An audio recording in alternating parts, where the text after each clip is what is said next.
Good morning बच्चों। आज हम पद्य खंड के अंतर्गत एक नए अध्याय की शुरुआत करते हैं। गोस्वामी तुलसीदास। तो आइए बच्चों, उनके संक्षिप्त जीवन परिचय को समझते हैं। गोस्वामी तुलसीदास जी के नाम से विश्व का जन जन सुपरिचित है। लोकनायक तुलसीदास जी ने मानव प्रकृति के जितने रूपों का हृदय स्पर्शी तथा सूक्ष्म चित्रण किया है, उतना किसी अन्य कवि से संभव न हो सका था। आपने अपनी अद्भुत काव्य प्रतिभा द्वारा हिंदी काव्य को अपूर्व गौरव एवं अमृत प्राप्त प्रदान किया। आपका जन्म संवत 1554 यानी 1554 विक्रम संवत में हुआ था। जन्म स्थान राजापुर, चित्रकूट, बांदा, उत्तर प्रदेश में है। बचपन का नाम आपका रामभोला तुलाराम था।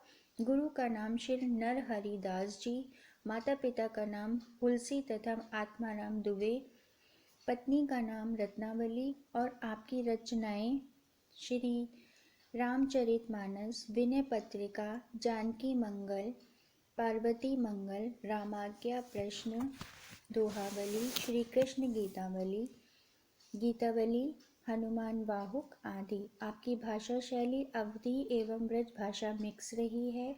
संस्कृत निष्ठ सवैया एवं पद शैली में आपने अपने काव्य लिखे हैं। आपकी मृत्यु 1680 विक्रम संवत में यानी 1623 ईस्वी में हुई है और आप भक्ति काल के राम भक्ति शाखा के प्रतिनिधि कवि के रूप में जाने जाते हैं। गोस्वामी तुलसीदास भक्ति काल के ही नहीं बल्कि हिंदी साहित्य के सर्वश्रेष्ठ कवि हैं और इन्होंने ब्रज और अवधी भाषा द्वारा कविता की सर्वतोन्मुखी उन्नति की है, यानी सबसे ज़्यादा उन्नति की है। इन्होंने अपने काव्य द्वारा अनेक मतों और विचारधाराओं में समन्वय स्थापित करके समाज में पुनर्जागरण का मंत्र फूंका था।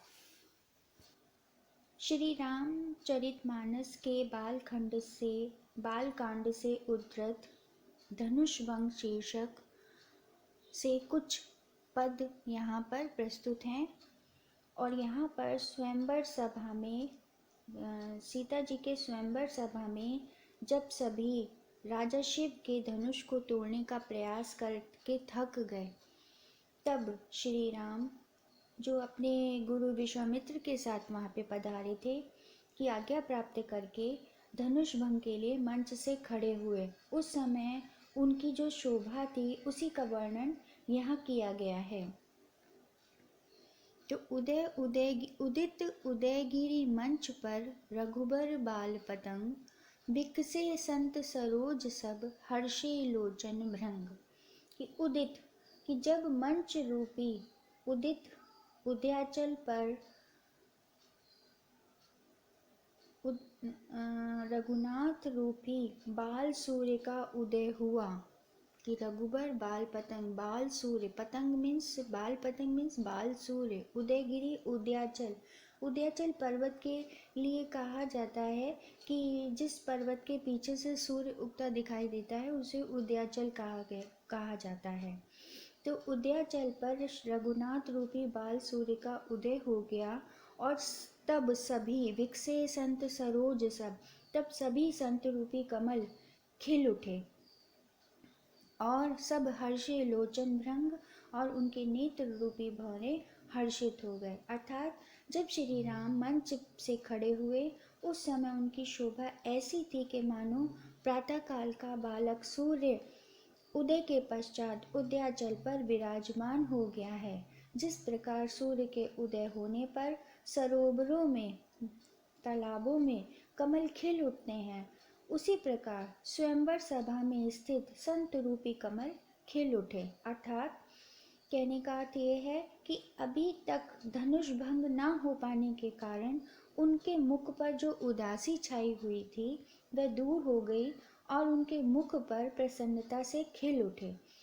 सरोवर में कमलों के खिल जाने पर जिस प्रकार कमल कोशों में बंद भौरे प्रसन्नता से आनंदित हो उठते हैं, उसी प्रकार संतों के नेत्र रूपी भौरे हर्ष से चंचल हो उठे और उनमें आनंद की चमक प्रस्तुत उठ गई। काव्यांश में धनुष तोड़ने के लिए अपने मंच से उठे श्री राम को देखकर स्वयंवर सभा में उपस्थित लोगों की क्या स्थिति हुई, इसका वर्णन प्रस्तुत काव्यांश में किया गया है। तो नृपन केरी आशा निसिनासी, वचन नखत अवली न प्रकाशी, मानी महिप कुमुद सकुचाने, कपटी भूप उलूक लुकाने। कि श्री राम को धनुष तोड़ने के लिए उठाकर देखकर स्वयंवर सभा में उपस्थित राजाओं की सीता को प्राप्त करने की आशा रूपी रात्रि नष्ट हो गई। आशा निशी नासी की आशा रूपी रात्रि नष्ट हो गई। यद्यपि वे सभी राजा धनुष को उठा न सके थे, इसलिए वे निराश तो पहले ही हो गए थे, किंतु अभी तक स्वयंवर की शर्त पूरी नहीं हुई थी। अतः आशा की रात्रि के समान काली धूमिल सी एक किरण अवश्य बची थी कि शायद स्वयंवर की शर्त परिवर्तित हो जाए अथवा स्वयं सीता उनका वरण कर ले। तो आगे है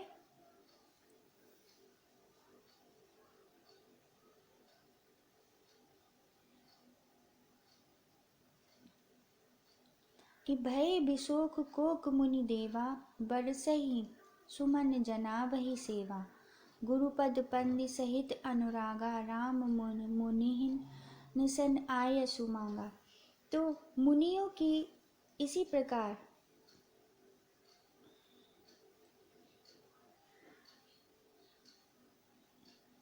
श्री राम ने अपने गुरु विश्वामित्र के चरणों की प्रेम पूर्वक वंदना की और सभी मुनियों से धनुष भंग की आज्ञा मांगी। राम मुनिन सनाय सुमांगा, सही सही सहज ही चले सकल जग स्वामी। और बहुत सहज स्वभाव से ही चले ये सकल जग के स्वामी।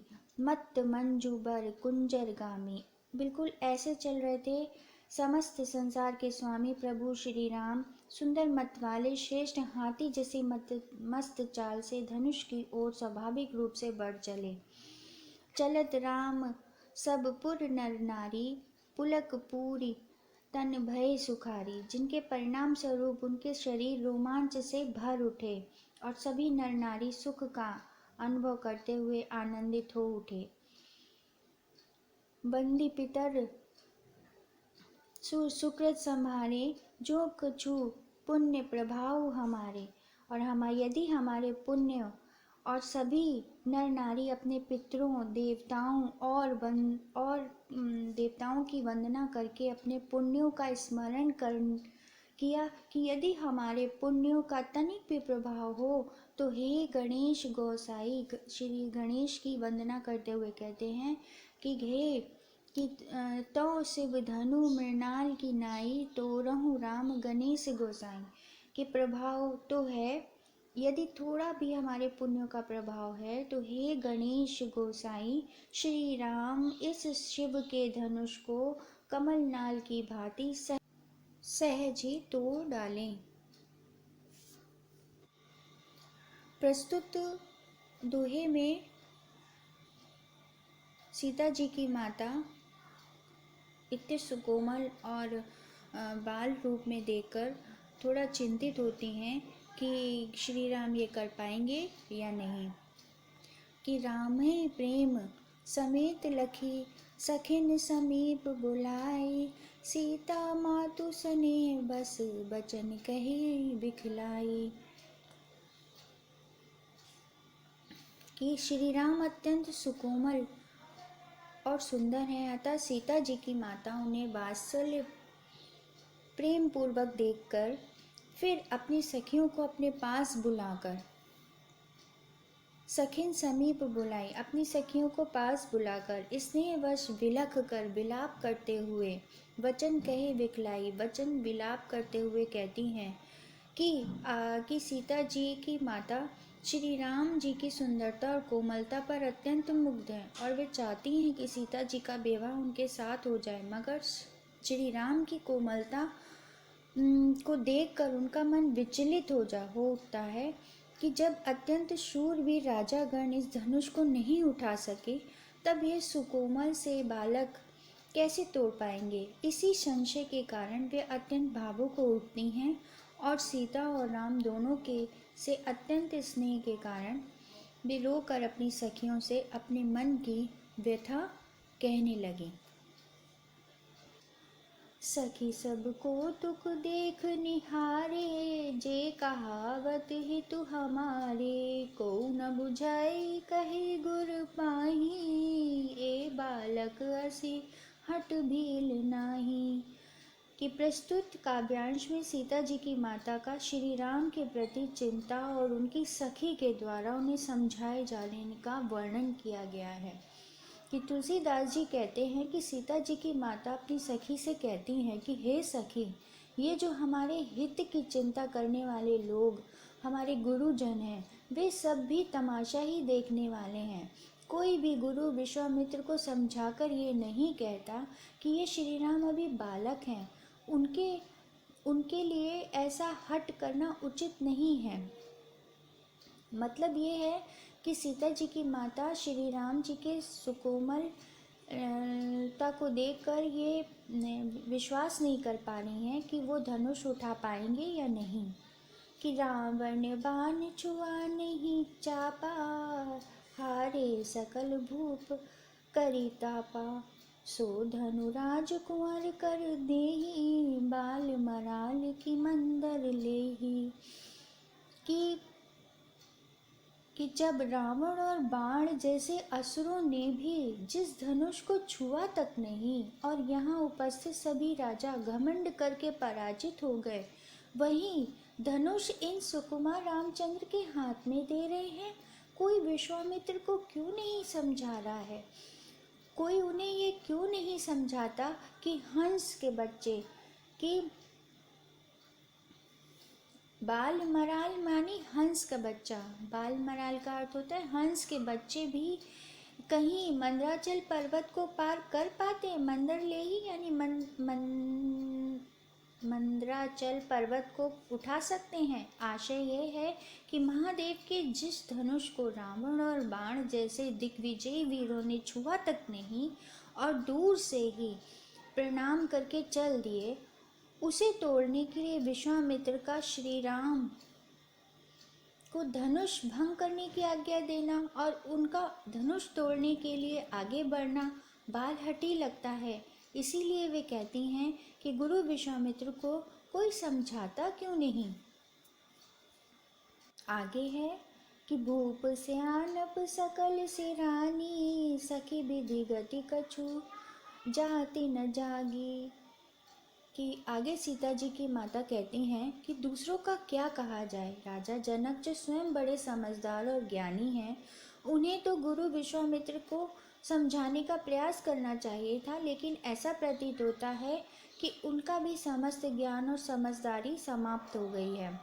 कि हे सखी, क्या करूं, विधाता की गति अर्थात वे क्या चाहते हैं कि कुछ समझ में नहीं आ रहा। इतना कहकर वे चुप हो जाती हैं। तब बोली चतुर सखी मृदुबानी, तेज बंत लघु गने नरानी, कह कुंभज कह सिंधु अपारा, सुषय सुजसु सकल संसारा, रवि मंडल देखत लघु लागा, उदयता सूत्री विभुवन तम भागा। तब उनकी एक चतुर सखी कोमल बाणी में उनसे कहती है, मृदुबाणी यानी कोमल बाणी में उनसे कहती है कि हे रानी, देखने में छोटा होने पर भी तेज से युक्त मनुष्य को छोटा और दुर्बल नहीं समझना चाहिए। तेजवंत लघु गणे न रानी, कि हे रानी, देखने में जो छोटा लगे उसे उसके तेज से युक्त मनुष्य को छोटा और दुर्बल नहीं मानना चाहिए। जहाँ कुंभज अर्थात घड़े से उत्पन्न होने वाले छोटे से मुनि अगस्त और कहाँ विशाल समुद्र, लेकिन उन्होंने समुद्र को सुखा दिया था ना। इसी कारण उनका सुयश संपूर्ण संसार में छाया हुआ है। पुनः सूर्यमंडल भी देखने में कितना छोटा लगता है, लेकिन उसके उदय होते ही कि रवि मंडल देखत लघु लागा, कि रवि मंडल की पुनः सूर्य मंडल भी देखने में कितना छोटा लगता है, लेकिन जब उसका उदय होता है तो तीनों लोग यानी भूलोक, भूलोकी और स्वर्ग लोक का अंधकार दूर हो जाता है। उदय तासुत्री विभुवन तम भागा, कि तब वहाँ का अंधकार भाग जाता है। तो यहाँ पर काव्य सौंदर्य, भाषा विधि है, रस वात्सल्य रस है, छंद चौपाई है, अलंकार, रूपक, अनुप्रास, प्रश्न और दृष्टांत है, और शैली प्रबंध एवं विवेचनात्मक है। अगला है कि मंत्र परम लघु जा सुबस, विधि हरि हर सुर सर्व, महामंत्र गजराज कहु, बसकर अंकुश सर्व। प्रस्तुत पद्य में मंत्र और अंकुश के द्वारा सभी देवताओं और हाथी को वश में किए जाने का वर्णन है। कि तुलसीदास जी कहते हैं कि धनुष भंग के समय जब सीता जी की माता श्री राम को छोटा समझकर धनुष तोड़ने में असमर्थ मानकर अपनी सखी से शंका प्रकट करती हैं, तब उनकी सखी विभिन्न उदाहरणों के द्वारा उनको समझाती हुई कहती है कि जिस मंत्र के वशीभूत होकर सभी देवता ब्रह्मा विष्णु महेश आदि सभी आदि देव विवश होकर भक्त की पुकार सुनने को विवश हो जाते हैं, वह मंत्र अत्यंत छोटा यानी ओम अत्यधिक विशाल और मदमद गजराज को भी महावत छोटे से अंकुश के द्वारा अपने वश में कर लेता है। तो यहाँ भाषा अवधि है, शांत रस है, छंद दोहा है, और रूपक अनुप्रास और दृष्टांत अलंकार है, और शैली प्रबंध है। आगे इस प्रकार है, काम कुसुम धनु सायक लीने, सकल भुवन अपने बस कीने, देवी तजी संशय अस जानी, भंजब धनुष राम सुनु रानी। कि प्रस्तुत पद में सीता जी की माता का श्री राम की क्षमता के संबंध में पूर्ण विश्वास और सीता जी द्वारा विभिन्न देवताओं से विनती करने का चित्रण किया गया है। कि प्रस्तुत पद में कवि कहते हैं, गोस्वामी तुलसीदास जी कहते हैं कि सीता जी की माता की सखी उन्हें पुनः समझाते हुए कहती हैं कि कामदेव काम कुसुम धनुषायक लीने, कि कामदेव ने फूलों का ही धनुष बाण लेकर समस्त सकल भुवन अपने बस कीने, कि समस्त जो लोगों को अपने वश में कर लिया है। हे देवी, इस बात को भली भांति समझकर अपनी शंका का त्याग कर दीजिए। हे रानी, श्री राम धनुष को अवश्य तोड़ देंगे। सखी के मुख से ये आश्वासन पूर्ण वचनों को सुनकर राजा जनक पत्नी को श्री राम के सामर्थ्य पर पूर्ण विश्वास हो जाता है और उनकी चिंता समाप्त हो जाती है। सखी वचन सुनी भे प्रतीति, मिटा अभिषादु बड़ी अति प्रीति, कि उनकी सारी शंकाओं का समाधान हो जाता है और वे श्री राम के प्रति उनके हृदय में स्नेह और वात्सल्य को अधिक बढ़ जाता है। इसी समय तब रामई विलोक बेदेही, सभय हृदय बिनवती जेहि तेहि। किसी समय श्री राम को देखकर, उनके रूप को देखकर सीता जी के मन में भी जो भी देवता आए वे उनसे श्री राम की सहायता के लिए विनती या प्रार्थना करने लगी। मन ही मन मानव अकुलानी, हो प्रसन्न महेश भवानी। कि जनक नंदिनी सीता जी श्री राम को देखकर व्याकुल हृदय होकर मन ही मन प्रार्थना करके कहती हैं कि हे प्रभु शंकर, हे माता पार्वती, मुझ पर प्रसन्न होइए और मैंने आपकी जो सेवा अर्चना की है उसका सुफल प्रदान करते हुए मुझ पर कृपा करके धनुष की गुणता, धनुष का भारीपन कम कर दीजिए। कि करहूँ सफल आपनी सेवकाई, के अगर मैंने आपकी जो सेवा अर्चना की है आप उससे प्रसन्न हैं तो करी ही तो हरऊ चाप गरुआई, तो आप अपनी कृपा से धनुष की गुरुता, धनुष का भारीपन को कम कर दीजिए। गणनायक वरदायक देवा, आजे लगे कीन्हूं त्यू सेवा। कि हे गणेश जी, की प्रार्थना करते हुए कहती हैं कि हे गणों के नायक और मनवांछित बल वर देने वाले गणेश जी, मैंने आज के दिन के लिए ही अर्थात श्री राम को पति रूप में प्राप्त करने के लिए ही आपकी पूजा अर्चना की थी। बार बार विनती सुनी मोरी, करहु चाप गुरुता अति थोरी। तो आप पूजा अर्चना की थी, आप बार बार की जा रही मेरी विनती को सुनिए और धनुष के भारीपन को बहुत ही कम कर दीजिए, अर्थात श्री राम धनुष को उठा सकें और उसे तोड़ सकें। तो यहाँ पर भाषा अवधि है, भक्ति रस है, चौपाई छंद है, अनुप्रास अलंकार है और शैली वर्णात्मक है, पुनरुक्ति प्रकाश है और प्रबंध है। अगला पद्य है, गिरा अलनि मुख पंकज रोकी, प्रकट न लाज निसाब लोकी, लोचन जल रहे लोचन कोना, जैसे परम कृपन कर सोना। कि प्रस्तुत पद्य में सीता जी को श्री राम के प्रति प्रगाढ़ प्रेम की अनुरक्ति का अत्यंत सजीव चित्रण किया गया है। तुलसीदास जी कहते हैं कि सीता की वाणी ध्वनि में असमर्थ हो गई है, यानी वो कहने को नहीं मतलब अपने मन की बात नहीं कह पा रही हैं, अर्थात सीता जी की वाणी रूपी भ्रामरी को उनके मुख रूपी कमल ने रोक रखा है।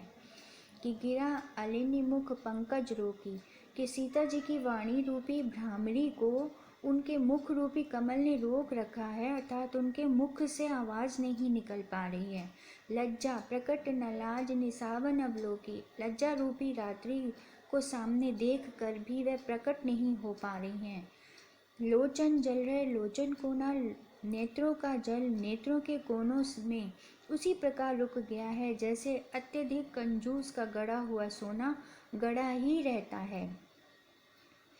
तात्पर्य यह है कि सीता जी अपनी असमर्थता को आंसुओं के द्वारा प्रकट करने में भी अक्षम है, यानी वो प्रकट नहीं कर पा रही हैं। अपनी इसी बढ़ी हुई व्याकुलता को समझकर सीता जी प्रेम व संकोच का अनुभव करने लगी। तत्पश्चात उनके हृदय में धैर्य धारण करके मन में विश्वास किया कि तन मन वचन मोर पनु साचा, सकुचि व्याकुलता बड़ी जानी, धरि धीरज प्रतीति उरानी, तन मन वचन मोर पनु साचा, रघुपति पर सरोज चितुराचा। तत्पश्चात उन्होंने हृदय में धैर्य धारण करके मन में विश्वास किया कि यदि तन मन और वचन में मेरा प्रण सच्चा है तो श्री राम रघुपति पर सरोज चितुराचा, कि यदि श्री राम के चरण कमलों में मेरा हृदय वास्तव में अनुरक्त है तो सभी के हृदय में निवास करने वाले ईश्वर मुझे उन रघुकुल श्रेष्ठ श्री राम की दासी अवश्य ही बनाएंगे। कि जेहि तो भगवान सकल उर्वासी, करहि मोर रघुबर के दासी। तो श्री राम जी की अवश्य ही बनाएंगे, क्योंकि जेहि के जेहि पर सत्य स्नेहु, सो तेहि मिले न कछु संदेहु। क्योंकि जिस किसी का सच्चा स्नेह होता है वह उसे मिलता ही है, इसमें कोई संदेह नहीं। अंत में कवि स्पष्ट करते हैं कि प्रभु तन चिते प्रेम पंठाना, कृपा निधान राम सबु जाना, सिंह विलोकित केउ धनु कैसे, चितव गरुड़ लघु व्यालहि जैसे। कि अंत में कवि स्पष्ट करते हैं कि प्रभु श्री राम को देखकर सीता जी ने शरीर के द्वारा अपने प्रेम का निश्चय कर लिया, अर्थात इस बात का निश्चय कर लिया कि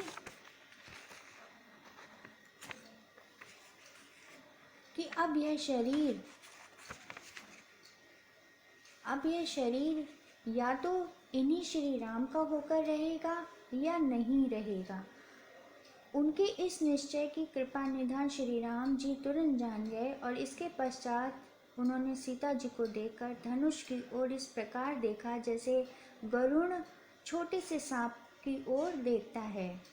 इस प्रकार इसमें काव्य सौंदर्य है, भाषा अवधि है, श्रृंगार रस है, चौपाई छंद है, अनुप्रास रूपक उपमा भक्ति अलंकार है, भाव माधुर्य है और शैली प्रबंध चित्रात्मक है। अगला है भरे भुवन घोर कठोर रव रवि, बाजी तजी मारुग चले, चिकरही दिग्गज डोल मही अही, कोल कुरुम कलमले। प्रस्तुत में पद में सीता जी सहित सभी समाज को व्याकुल देखकर श्री राम जी ने देखा और अब धनुष भंग का सही समय आ गया, यही सोचकर उन्होंने एक ही क्षण में धनुष को तोड़ डाला। धनुष टूटने पर संसार की क्या स्थिति हुई, इसी का मोहक चित्रण यहाँ प्रस्तुत किया गया है कि भरे भुवन यानी घोर कठोर शब्द से सारे लोग भर गए, जिससे घबराकर सूर्य के घोड़े मार्ग छोड़कर चलने लगे। कठोर बाजी तजी मारुग चलने लगे। दिग्गज दिशाओं के हाथी चिंघाड़ने लगे। चिकरही दिग्गज डोल मही यानी दिग्गज दिशाओं के हाथी चिंघाड़ने लगे। डोल मही अही पृथ्वी कांपने लगी। कोल करूम कलमले शेषनाग वराह कच्छप कलमला मीन्स व्याकुल हो उठे। सुर असुर मुनि कर कान दीन्हे, सकल विकल विचारहि, को दंड खंडेयु राम तुलसी जयति वचन उच्चारहि। आगे कहते हैं कि ध्वनि की भयंकरता के कारण देवता राक्षस और मुनिगण कानों पर हाथ रखकर सब प्रकार से व्याकुल होकर विचार करने लगे कि अब क्या होने वाला है। तुलसीदास जी कहते हैं कि जब सबको यह निश्चय हो गया कि श्री राम जी ने धनुष तोड़ दिया है और यह उसी की भयंकर नाद है, तब सभी मिलकर श्री राम जी की जय जयकार बोलने लगे। यहाँ काव्य सौंदर्य इस प्रकार है कि भाषा अवधि है, रस श्रृंगार है, वीर रस है और अलंकार उपमा अतिशयोक्ति और अनुप्रास है। चौपाई और छंद है। तो इस प्रकार बच्चों श्री रामचरितमानस के बाल कांड से लिए गए कुछ पद की व्याख्या प्रस्तुत है। Good bye.